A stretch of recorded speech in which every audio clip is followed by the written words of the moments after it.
Welcome to the discussion today where we're delving into postpartum depression, a condition that's quite important to talk about given its impact on new mothers. I'm really looking forward to this. Can you start by explaining what exactly postpartum depression is? Sure. So, postpartum depression is a moderate to severe form of depression that affects women after giving birth. It can show up immediately after delivery or even up to a year later, but most often it appears within the first 3 months. Yep. So it's not just the typical baby blues that can hit a new mom, right? Exactly. That's a great point.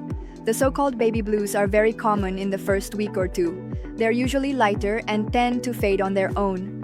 In contrast, if those symptoms persist beyond a couple of weeks or suddenly worsen after a month, that's when it's likely postpartum depression. And what about the factors that contribute to this? I know hormones are in the mix, but there seems to be a lot more going on. Right. Hormones definitely play a role. As hormone levels flare and then drop, they can affect a woman's mood. But it isn't just that. There are changes in physical body shape, shifts in work and social roles, less personal time, and often very little sleep.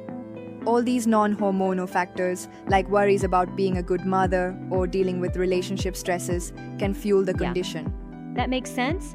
And what about who might be more at risk for experiencing postpartum depression? Well, several risk factors are noted. For instance, women under the age of 25, those who have substance use issues like alcohol or smoking, and women who didn't plan the pregnancy or had mixed feelings about it might face higher risks. Then there's also a history of mental health conditions like depression, bipolar disorder, or anxiety, and even stressful events during pregnancy or delivery. Wow, that's a pretty extensive list. It really shows how multifaceted the condition is. Absolutely. And it also includes situational factors, like having a poor relationship with a partner, financial or housing problems, or simply not having enough support from family and friends. Yep. Speaking about support, I'm curious about how the symptoms present. Other than just feeling extremely down, what are the common signs of postpartum depression? The symptoms mirror those of major depression generally. Women can feel anxious, irritable, suddenly tearful, or restless. They might experience changes in appetite, feel worthless or guilty, lose interest in things they once enjoyed, or even have difficulty concentrating. Some may also face severe fatigue and problems in managing daily tasks, both at home or at work. In more dire cases, there can be thoughts of harming themselves or the baby, and that's extremely concerning. Yeah, that really underscores the seriousness. I mean, if a mother is feeling so overwhelmed that she can't care for herself or even fears being alone with her baby, it seems like something that needs immediate attention. Absolutely. That's why, if any of those symptoms are present, especially if they persist for more than 2 weeks, it's critical to get help right away. Providers might even run some tests like blood or urine work to rule out other physical illnesses that could be contributing to the depression. Yep. So when it comes to treatment, what options are usually considered? Treatment often involves a mix of talk therapy and medications, depending on the severity, of course. Cognitive behavioral therapy and interpersonal therapy are common approaches, and sometimes medications are adjusted if the mother is breastfeeding. Additionally, a strong support network, like engaging in support groups or asking for help from partners and family, can be incredibly beneficial. Interesting. I have to challenge one point here, though. Sometimes support groups are touted as a major remedy. Don't you think there's a risk of over-relying on them instead of rigorous treatments like medicine or therapy? That's a valid critique. While support groups do provide emotional backing and a sense of community, they aren't a substitute for official treatments such as talk therapy or medications when the symptoms are severe. They really work best as a complementary approach rather than being the sole form of treatment. Yep, that makes a lot of sense. It's like having a balanced approach to mental health where each component supports the other. Exactly. And providers are careful to tailor the treatment to each individual, factoring in personal circumstances like whether the mother is breastfeeding. This personalized approach ensures that the chosen therapy doesn't inadvertently affect the baby. Indeed. I shift gears a bit now. What about prevention and knowing when to seek help? Are there clear guidelines there? Yes, prevention centers a lot on having a robust social network.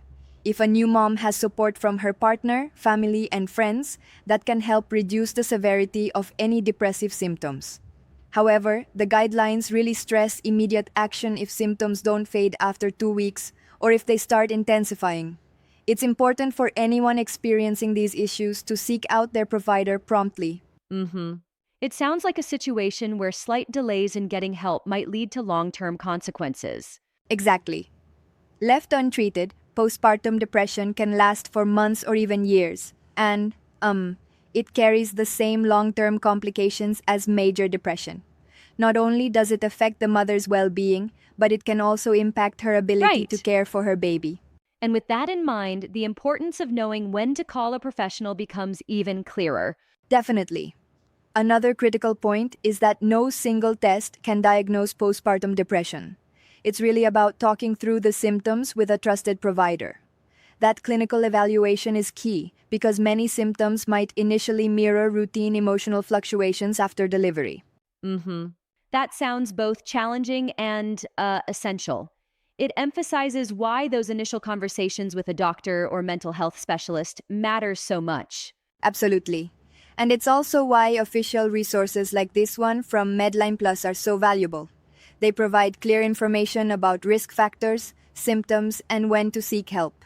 It's like having a trusted roadmap during what can be a really turbulent time. Yeah. Let's talk a bit more about the specifics of the symptoms. Mind you, it might sound like deja vu, but sometimes mothers might even experience severe anxiety or intrusive thoughts about harming themselves or the baby. That really raises the stakes for getting help immediately, doesn't it? Right. Any thoughts like that, or significant anxiety, agitation, or even sleep problems, should act as a red flag. It's crucial for healthcare providers to intervene as soon as possible. This is not just ordinary sadness. These are severe symptoms with dangerous Mm-hmm. implications if left unaddressed. And I understand that the guidelines include providing emergency support too, right? Like crisis hotline numbers for when someone feels um, at immediate risk. Exactly. If a mother, or anyone really, is experiencing thoughts of harming herself or her baby, it's imperative to seek help immediately. There are crisis lifelines available 24/7, such as the 988 Suicide and Crisis Lifeline, and even local emergency services. It's all about making sure help is available when it's needed the most. Yeah. It's really reassuring that these measures exist. It prompts the thought that awareness and immediate supportive intervention can truly make a difference in outcomes. Absolutely. And it's not just about treatment once a problem has emerged. Prevention plays a role too. For mothers who have experienced postpartum depression before, preventative strategies like starting antidepressant medication right after delivery and engaging in regular talk therapy can help reduce the likelihood of a recurrence. Mm-hmm. It's fascinating, and it really underscores the multi-layered challenges and approaches around mental health. I always find it interesting how the body and mind are so intricately connected, especially through times of such profound change. Definitely, it's like a domino effect where a series of physical, emotional, and social changes come together. And if one element is off balance, it can trigger or at least worsen the depressive state. Yes. And what about the role of, say, societal and cultural pressures? While the guidelines mention many clinical risk factors, I sometimes feel that the broader societal expectations aren't discussed enough. I hear you. And that's a fair point. The official documentation tends to focus on measurable clinical factors like age, prior mental health histories, support systems, and so forth. But cultural expectations and the stigma around mental health can also significantly affect whether someone seeks help early on. These aspects might not be as deeply outlined in the clinical overview, yet they play a crucial role in the overall picture.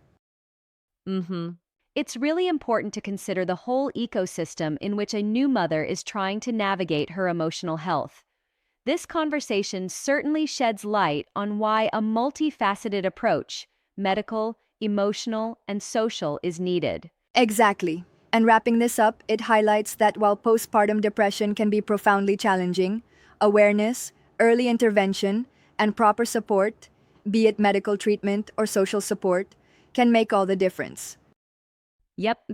Thanks for such a detailed look into the topic. It's been enlightening to unpack the layers of postpartum depression and the importance of addressing it properly. My pleasure. It's vital info that can help not only those directly affected, but also their families and communities, reminding us to keep the conversation open and supportive. Right. And as always, if anyone is struggling, remember that professional help is available and immediate support can be life-saving. Absolutely. Don't hesitate to reach out for help if you or someone you know might be at risk. Thanks for tuning in.